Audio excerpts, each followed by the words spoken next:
hope I'm getting through. This is Independent Librarian Dynamic Sean Kennedy VI. This is episode number 732.653.663.398.36.1. This is a pirate radio broadcast in Queen's English from sometime after now. By listening to this, you should be advised you're violating your listener's license agreements. You could be subject to suspension of your listener's license. You should disconnect now if you've come across this by accident. That's vitally important that you listen to this. If you're the one who turned this off, you're the one who needs it more than anyone. So light your candles. And may serve to protect us all.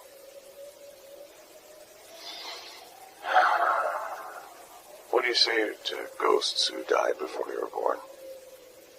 What do you say to people you've never met? What do you say to people who have the only chance of saving you, maybe preventing you from existing? The purpose of this broadcast is so that you can change the beginning to stop the end. I have so much to tell you. I have so much to try to get across. I hope there's still time. I have no notes, so I'm going to forget a few things. Paper's hard to come by. More than that, it's expensive. Being an independent librarian doesn't pay much. Other than, a quick trip to the recycler.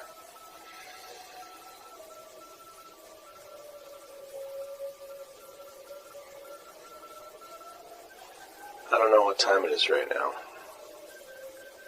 I could give you the hour of the day. I'm doing this at about 22:37. I couldn't tell you exactly what year it is. We're in the springtime now. The sun's just starting to get unbearable. I've been able to avoid it most of the outside. It's hard.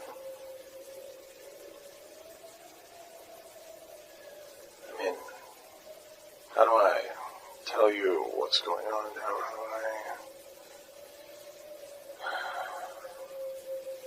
The only way to do it is to try to start from the beginning, if I can ever find out where the beginning is.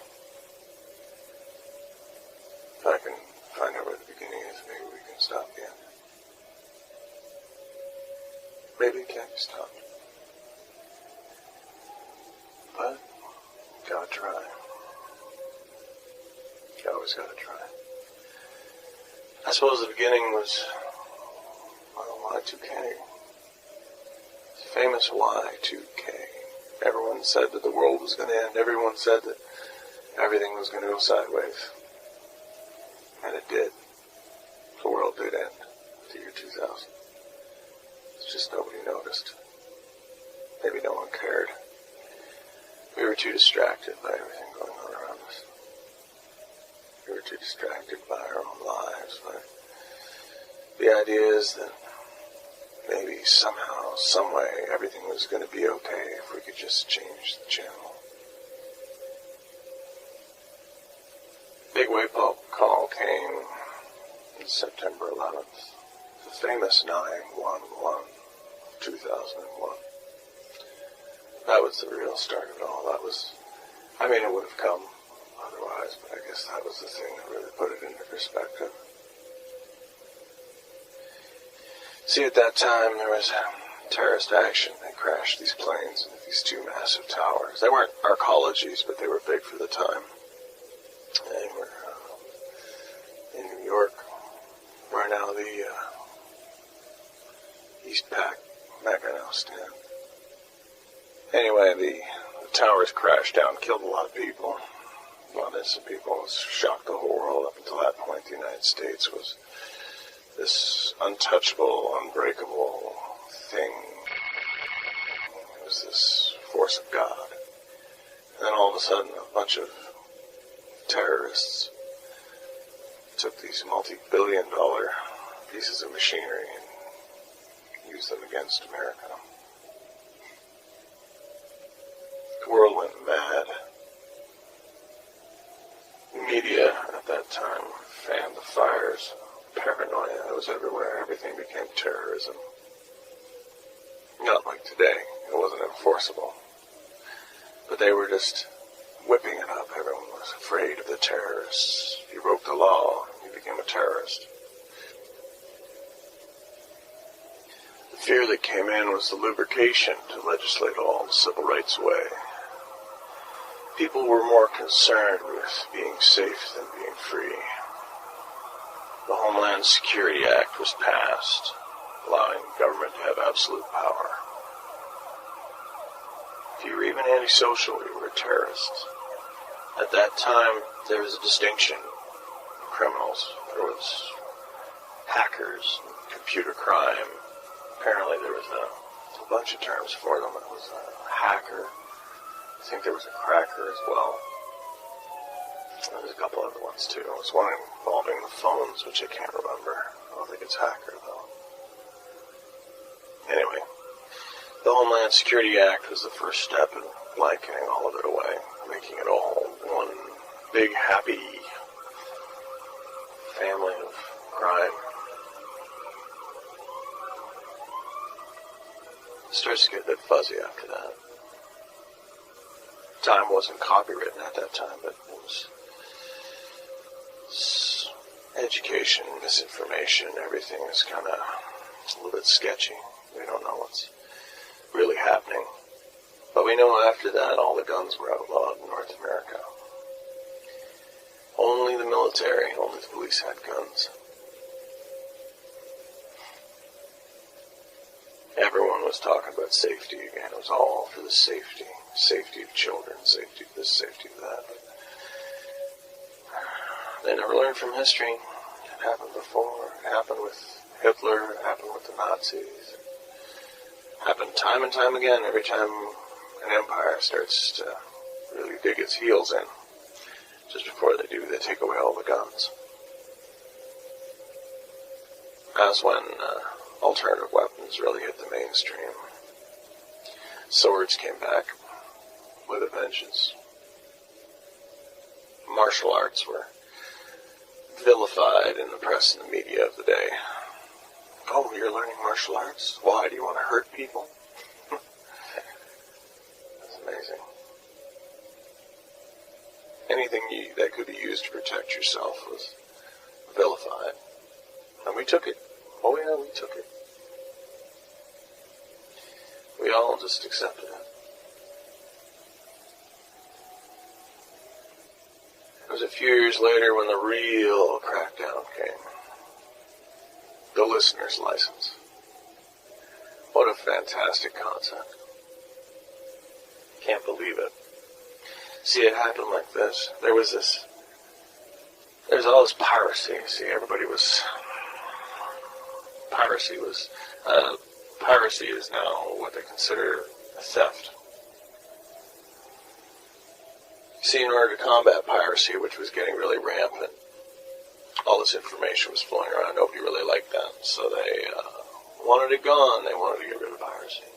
But they couldn't stop it. The internet was growing every day. No one could stem the flow, so they created the listener's license. It started real easy. See, music, legitimate music to purchase was, say $20. And then what they did was, if you signed up to get this card, like a loyalty program card of the day, you'd get 75% off. So a $20 CD became a $5 CD. And you could buy it legitimately. For $20, you could walk out of there with 4 CDs. Amazing. Of course, people were signing up for it droves. I mean, why wouldn't you? You could go buy a pirate CD for $6, or you could buy the real thing for $5. Consumers are such mercenaries.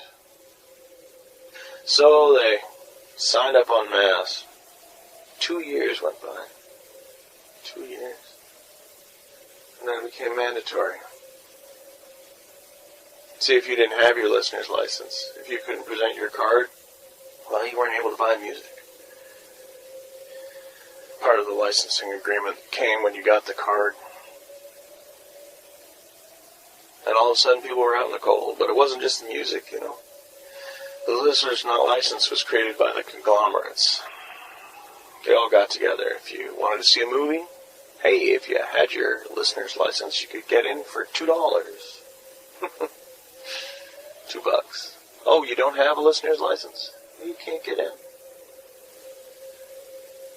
See, they couldn't control the piracy, so they stopped it at its source. If ever you were found to be a pirate, or your computer was ever found to have MP3s that weren't appropriate on it, you were eliminated. Your listener's license was revoked, and you were out of the loop. That's all private enterprise. You don't have a right to music. You never had a right to music. It's all private. No more movies, no more shows. Can't even buy art. Because you could scan it. What if you scan that picture, you know? So, regulation, of course, is always the first step to total domination. But we didn't see that either. We weren't ready for that one. At that time, the listener's license had huge power. Not the power it has today. I mean, now, you don't have a valid listener's license. I mean, in our time, you can't do anything. I mean, you're a pirate. You can't present as part of your paperwork. I mean, it's your identification. See, the listener's license, after they came out with that, that was a huge step one, but everyone was so focused on the listener's license they didn't see where the real power play was made. See, everyone was so whipped up in the media again, you know, corporately controlled media. Got everyone focusing on the benefits or the drawbacks. A big debate over the listener's license. But what they didn't see was the regulations that went into play on recording equipment. See, that was the one that really came back. They started putting in these standards on microphones, any kind of recording media. You want to record? Well, got to adhere to this standard. Because it's the future. We got to make sure the quality's there. Chips were put into place. All recording media became regulated. No listener's license? Well, at the very least, you can't buy recorded media. You can't make your own music if you don't have a listener's license. And this grew to where it's at today, where there's no more cameras. Microphones are gone. All the kit I'm using here, this will get me recycled for sure.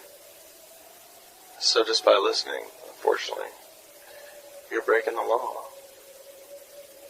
But if you're still listening, then you probably have it in your head that listening to people talk probably isn't bad, despite what the prompters say. Speech should be free. People should be able to talk. There used to be a time when people could sing openly without being worried about licensing. You know, there used to be a time when you'd be able to read a book or tell a story. Of course, the books are gone. You can still lose your license by telling stories. It's dangerous business being creative.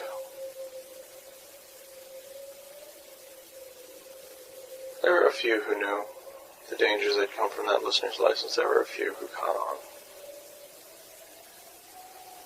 But just as, you know, the joke was starting to get up, the impossible happened. The Asian War. Oh, man. Well, the beginning of it didn't actually start in Asia. It started in the Middle East. There's a whole lot of information that nobody gets. You know, no one knows who started it. It was Israel, or apparently there was a country called Pakistan and Palestine and a bunch of other ones. No one knows who started it. Most destructive conflict, man-made conflict the world had ever seen. See, what happened was that one day, out of the blue, someone set off a bomb. nuclear device. It was a big one. It's different in chaining reports. People, they said it was anywhere between 1 and 5 megatons. I've heard people even say it was 8 megatons. It went off. All the Middle East was caught in this big firestorm. People were still watching television when the other bombs went into the air. Missiles, huge. Maybe they were launched when the bomb was coming, but altogether something like 13 nuclear bombs went off. The government had satellites in space to try and stop this very thing. They hit them, They shot them with these lasers, I guess, from the satellites. But of course, everybody knows that they had these lasers in space, so the bombs were armed once they left airspace. That was it. They were armed, and when the lasers hit them, well, they just detonated in the atmosphere. Right in the ozone layer. And despite what anyone tells you, that's the truth as to how we lost it. Nobody knew it was going to happen. Nobody knew that would have been the great cataclysm. Our great achievement of technology. We were all scared the nukes were going to kill us all. We just didn't know how they were going to do it. The bombs went up and the ozone layer started a chain reaction. Burned off 95% of our ozone layer. I heard a stat. Somebody said it was 95%. Other people say it was 50%. 40%. I don't know. But with those bombs flying around. See, because everything was regulated. All the knowledge was regulated. The real killer of it all is that they didn't tell us. They never told us that the ozone layer was gone. And then the people started to die. The Great Plague.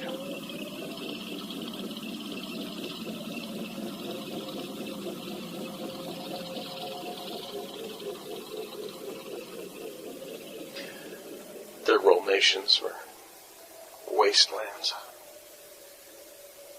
Some people would go out in the mornings and they just die. Right there in the fields.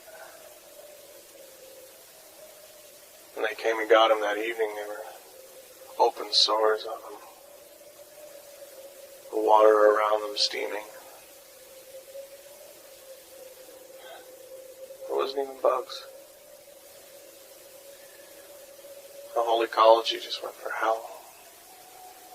The rainforest started to die. Everything started to die right then and there. But nobody was willing to admit it was the ozone. Everyone just said fallout. It was all the fallout.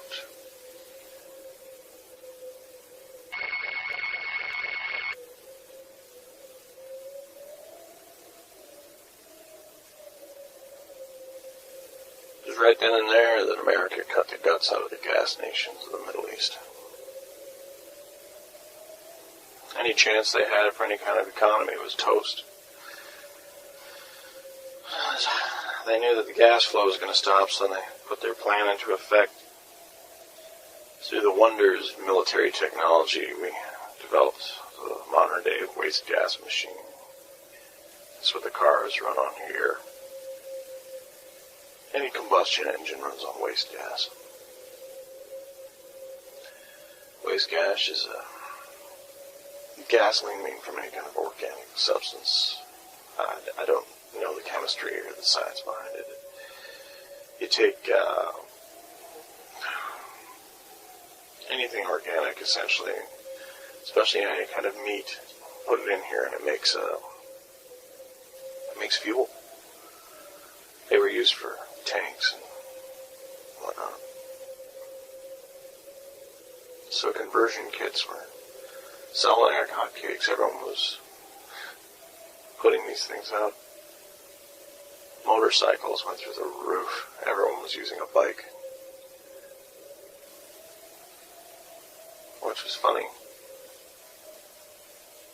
You'd think that having bikes all that time would have been great, but we didn't have the ozone layer, so people had to drive around in these armor-clad, spacesuit-looking things.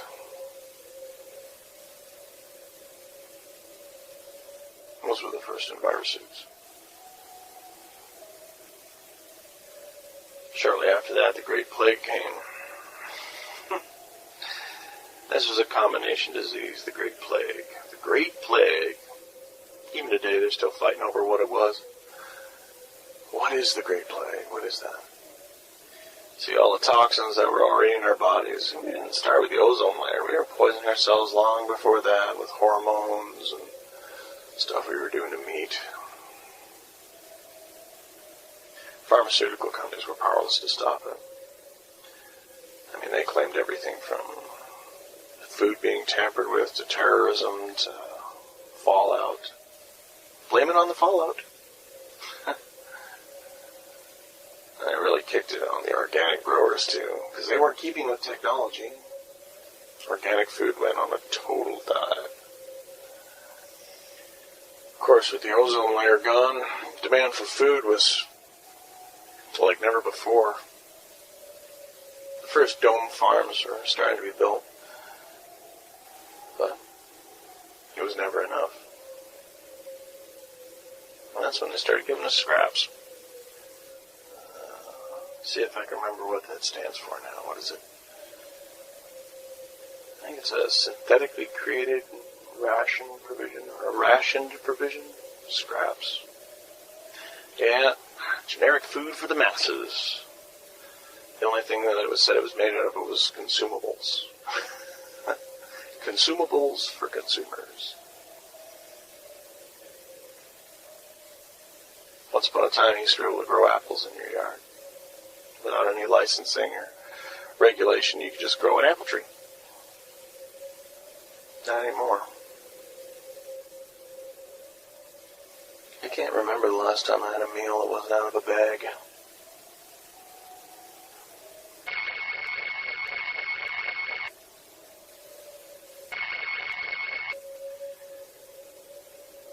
Corporations were cleaning up. With the plague going through the United States, 50 million people died in 4 years. Between the sun and the disease. That was when the first burning booths went out. It was a sanitation thing. Stuff the bodies in, burns it down to its base chemicals, and you get the $1.86 worth out of a little slot on the side. Huge lineups of people. Trucks. Stacked high with as many bodies as they could find.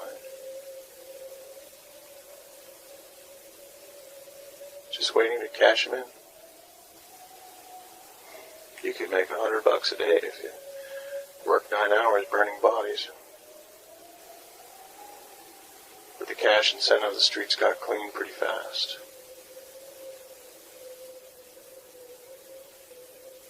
That's where the first human resources companies came into play. That's where they got their startup cash. Burning bodies of the dead, killed by the plague.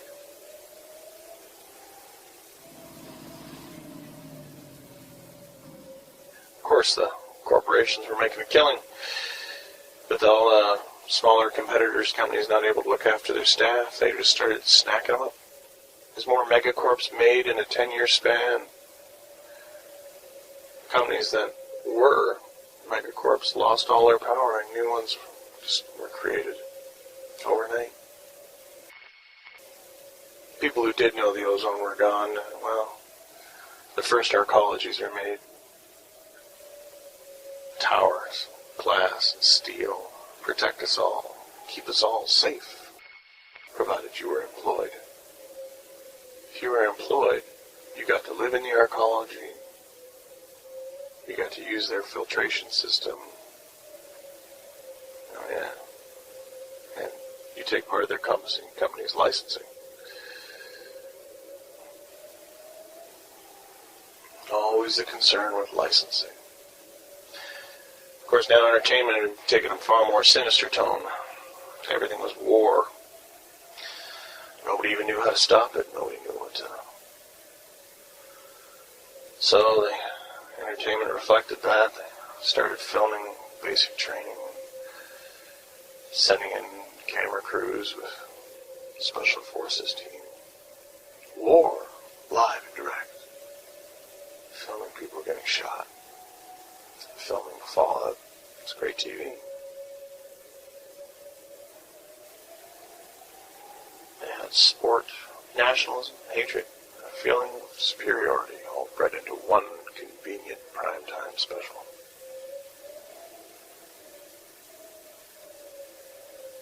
By the time this had all happened, any thought of tracking the internet was gone. No one even knows how far it reached. Maybe it's still growing. Somehow I doubt it. It's possible. Monks say it still is. But to go with the listener's lessons, finally the full-fledged dream of the World Licensing Organization was created. And they set the standards for all things. Once they were established, all the megacorps, what was left of the United Nations, they couldn't stop them. So they began to copyright everything. Behind closed doors, nobody had a say. Queen's English is copywritten. That's why I try not to keep my street slang down to a bare minimum. It's not just language, though. It's every word, every image, program, software, everything's owned. That was when they stopped teaching us how to read. Of course, if you were employed, part of your company's licensing scheme, oh yeah, you learned how to read. For us fringers out here, there's no hope for you. Every idea is owned. Add a whole new line of buzzwords. Unlicensed knowledge is pornography. Unregulated media is propaganda. Sharing is theft. All those catchy little slogans. If it wasn't for the WLO, maybe we had a chance. Maybe the government could have stood up to them, but when the WLO went in, I think that was really the end. That was the last of it. That was the final nail. The government's based on a legal system. Businesses use that legal system to take out the government. Oh, sure, we still got our government now. You know, they're nothing more than just a human resources tool.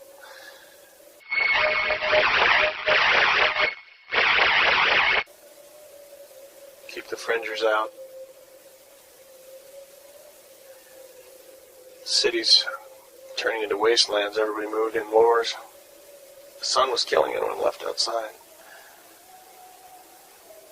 But like all survivors, we found a way to adapt. Mostly just walking around with layers and layers and layers of clothing like the nomads in the desert used to do.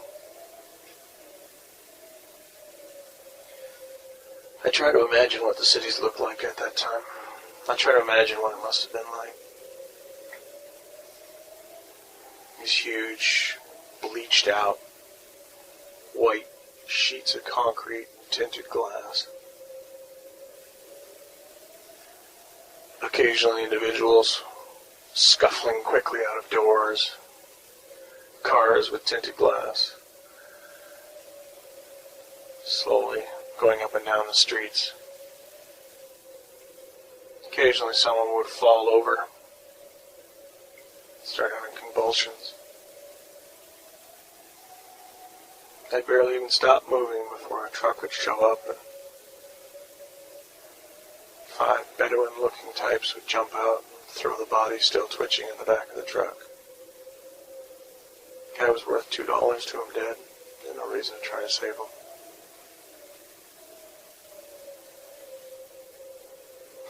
hospitals stopped treating plague. I mean, if you had the money, you were okay, but most of the cops set up perimeters around the hospitals. Emergency services were never available for the poor, not for the homeless. And of course, with the licensing regulations, you couldn't be a doctor and just work on your own. Oh, there was doctors who did. The greats, you know. I mean, everyone still talks about good old Carl Brandberg. Dr. Carl Brandberg. If you haven't heard of Dr. Carl, he's a guy who set up a hospital all on his own out on the fringes. Well, that was the early stages of the fringes. I mean, before our colleges really nailed down what the fringes were. He went to the outskirts. I think it was Chicago at that time. Anyway, found this old concrete plant, set up a hospital there. It's kept secret for close to 5 years. God knows how many people he helped. Some people still pray to him, like he's a saint. Dr. Carl.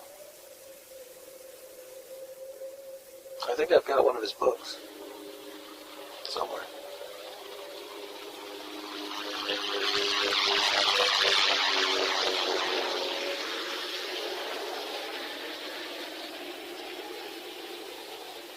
With the Middle East and everybody ripping each other off. Eventually, of course, well, they ran out of people. And it just turned into a wasteland. And that was when China moved in. They just marched right in there, sent their troops into toxic spills so bad. But China kept sending their troops in. The Big Red Machine. That was when America really got scared. See, they could use media to get the populace, the ones who mattered behind them. This big business war. So now, with the scare of the Big Red Machine, people were volunteering to stop that.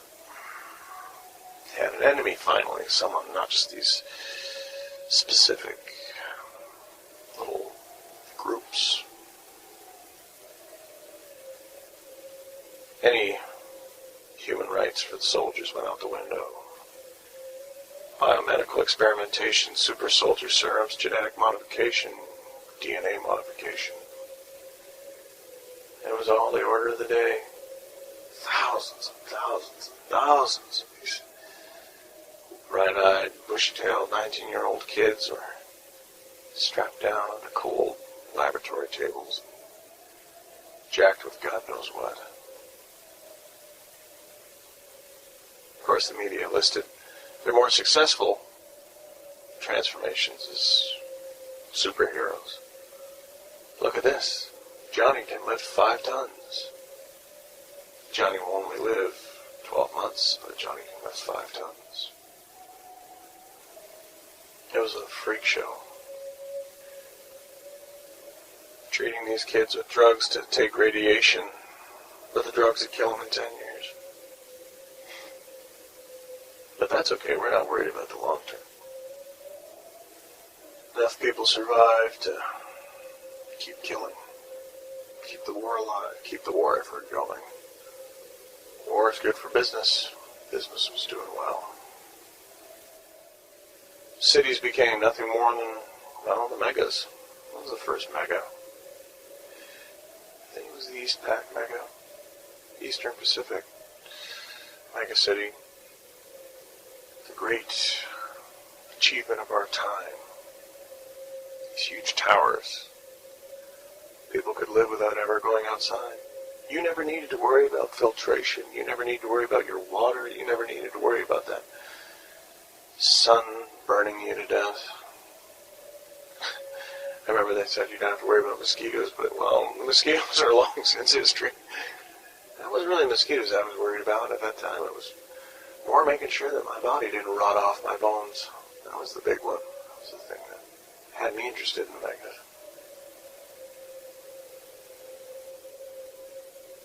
And even at that time, with the first megas going up, they never admitted, they still would not admit that the ozone layer was gone. It was still fallout. Still fallout.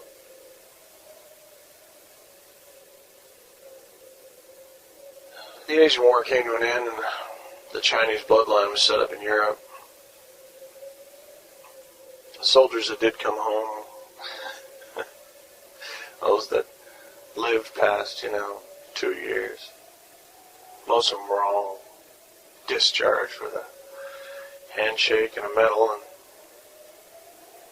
in a way, in a sick way, I suppose, it was good that the arcologies were up, because most of them went to work as corp cops. They were still, usable as any kind of functional resource for them. The arcologists had their own police forces inside the buildings. Security forces making sure that espionage was under control. Not stopped, just under control. Big money to be made in the corporate espionage business. You got the right files, man, you can make money. That's a whole nother game, though. Instead of having 50 some odd nations to do spies with, you've got thousands of them.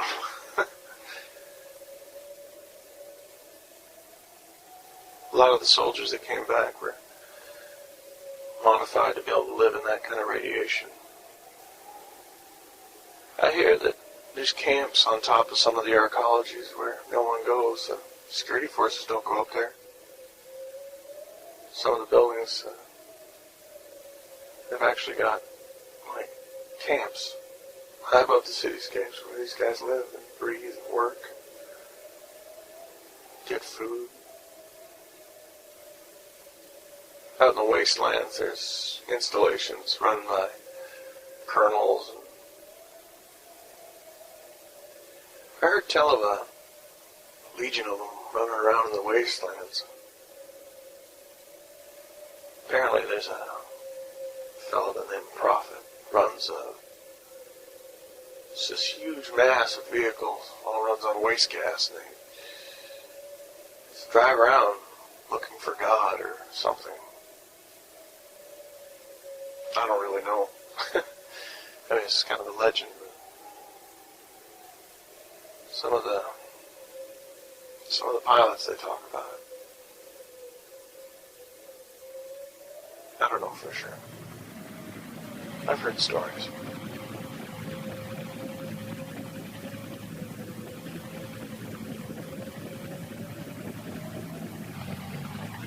It's kind of ironic. Technology's progressed so far now. We don't even know what's real and what's an idea anymore. I've heard stories of cyborgs, completely bipedal walking synthetic people. I've heard stories of anti-gravity tanks. I've heard stories of just everything that's mentioned in the science fiction books. I've heard of it. But there's no way to confirm who has what technology, because all of it's locked down now. Nobody knows who's got what.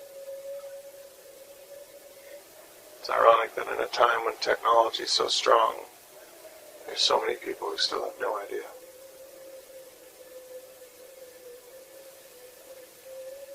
The final hurdle, of course, was time. I got conquered just a few years ago, I guess. I mean, I can't say for sure. I've got no data. Just what I hear. The way that the people can hear this in the past is, apparently they take some signal and they do something with it.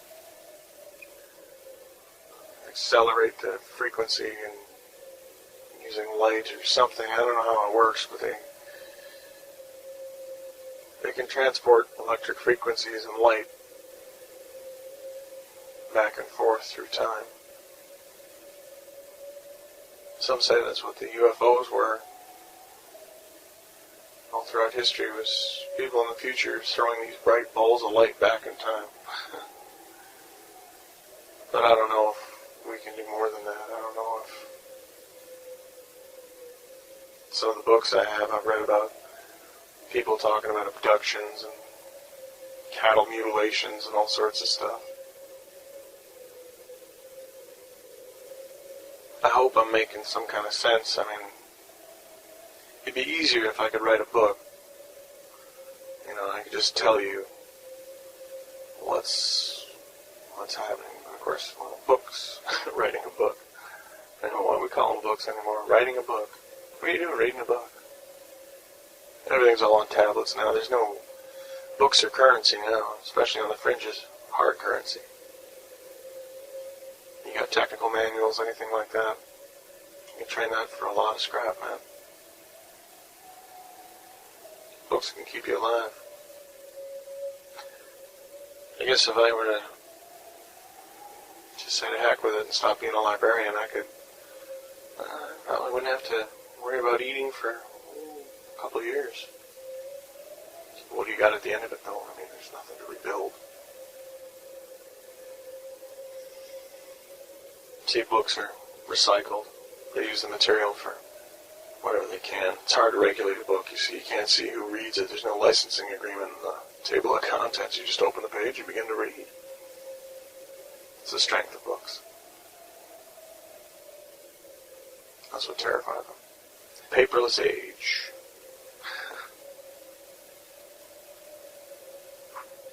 That's why mine is the most heinous of crimes. I'm a librarian. Sharing is theft, so I'm a vendor of stolen property to help those who I can. I'm not ashamed to say that I have taught 42 people how to read Queen's English. I can't speak any other languages. I'd like to learn though. Teaching 42 people to read is probably the greatest thing I've ever done. Probably shouldn't broadcast for too much more. I'm running out of time. It's not good to broadcast for too long from one location.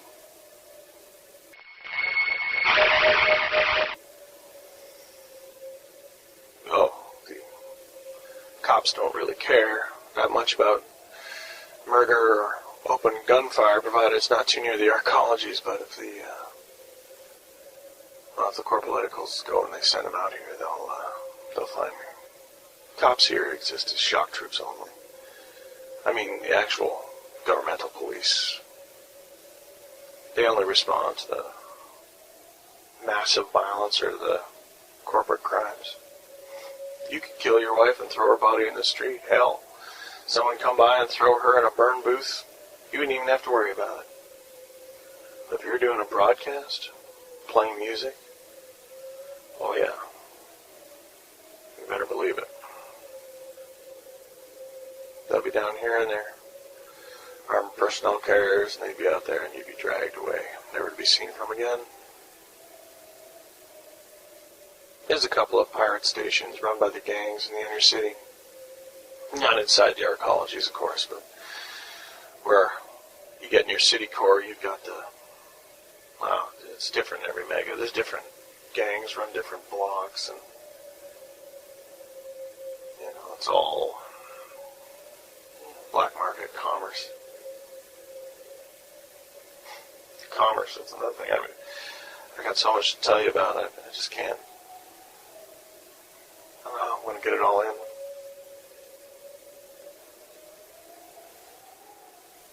I suppose I should tell you a little bit about where we're at now. I'm sorry it's so broken. I wish I could be more solid with you. I don't. See, the way the megas are now is they've got these, your typical mega is a stack of 50 or 60 massive arcology towers. And then you've got smaller corp buildings that sparse in between them like some kind of weird. Then you got everything circled into rings. Because of what I do, I'm able to get inside the arcologies, but that's a whole other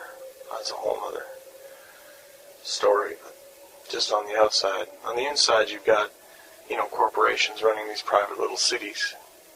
Unbelievable stuff that goes on there. It's this twisted, surrealistic, everything's okay. Logos plastered on everything. Most wild propaganda you've ever seen in your life. They'll do anything from stop from going outside the people of the arcologies. I mean, Arkers are just, they're afraid of it.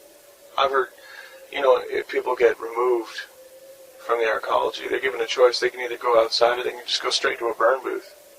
And they give them a good credit for their family, Of course, outside the arcs, you got,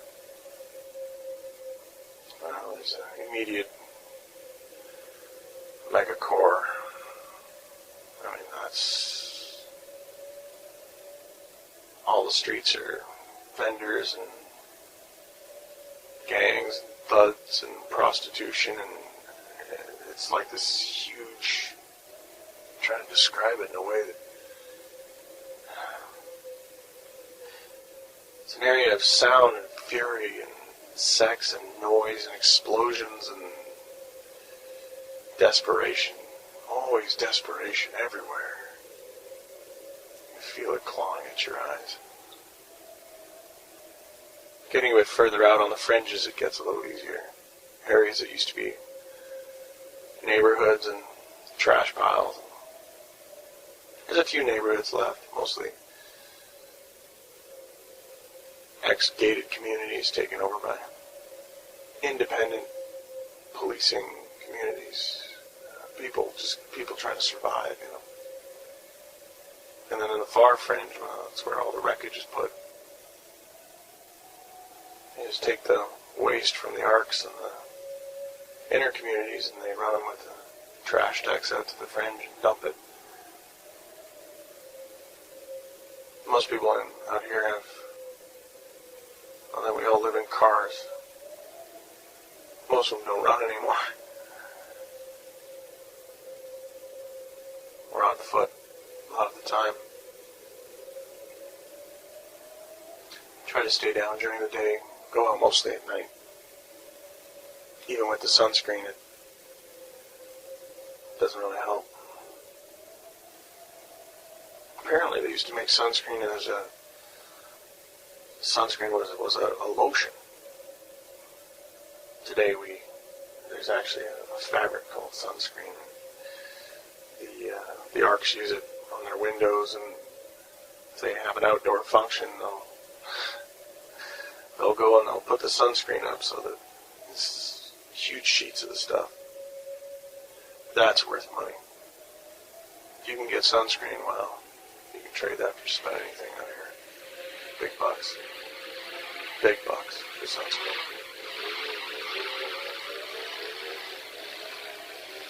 Status now is really strange. Things that people used to take for granted are now status. It's unbelievable. Like having hair. I mean, if you've got a good head of hair, wow, that's something. It means you're healthy, for one. Two, you can look after it. Mostly Arkers only have hair. I mean, I can't remember the last time I had hair. It's unsanitary anyway. At least that's what they tell you. Of course, it's not true for Carcass. My man, Carcass. That's my big status symbol. I got a dog. I can tell you more about him later, but poor old Carcass, he's... I don't know if you can call it hair. That's what happens when a military gen jokes you. Kind of run out of things to say right now. So much more I've got to give you. I just wanted to give you a heads up. I'll talk to you soon. I should get going. Been here for too long. This is independent librarian dynamic Sean Kennedy VI, broadcasting from a 1960 Plymouth Fury at an unknown Brit. Please help me.